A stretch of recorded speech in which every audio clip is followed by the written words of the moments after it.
পাহাড়ের রানী দার্জিলিং। আপনারা বহুবার গেছেন।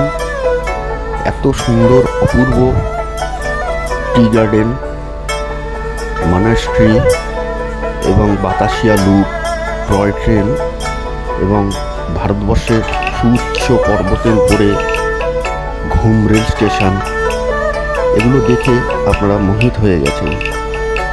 আমি কিছু ছবি দেখাবো, এগুলো দেখুন। শৈল শহর দার্জিলিংয়ের। শীতকালে যদি শিলং যান, কমলা লেবু দেখে অবাক না হয়ে পারবেন না। অপূর্ব সৌন্দর্য এই দার্জিলিং।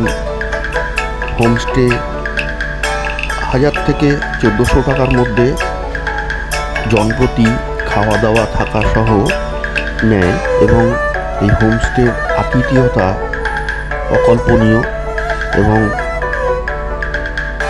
অবশ্যই আপনারা সাইট সিনের মধ্যে লামাহাটা ইকো পার্কে যাবেন এবং 1 থেকে 1.5 কিলোমিটার সুউচ্চ পর্বতে আপনাদের হেঁটে যেতে হবে। ওখানে একটি পবিত্র পুকুর আছে, খুব সুন্দর দৃশ্য। পাহাড়ি জঙ্গলের ভেতর দিয়ে রাস্তা। লামাহাটা ইকো পার্ক বা ইকো গার্ডেনে আপনারা অবশ্যই যাবেন, ভালো লাগবে। এবং আপনারা যদি বিচ সাইডে থাকেন, খুব ভালো লাগবে। আর এছাড়া আপনারা সেবক কালীবাড়িতে গিয়ে কালী মাতার পুজোও দিতে পারবেন। এবং শিলংয়ের কমলা লেবু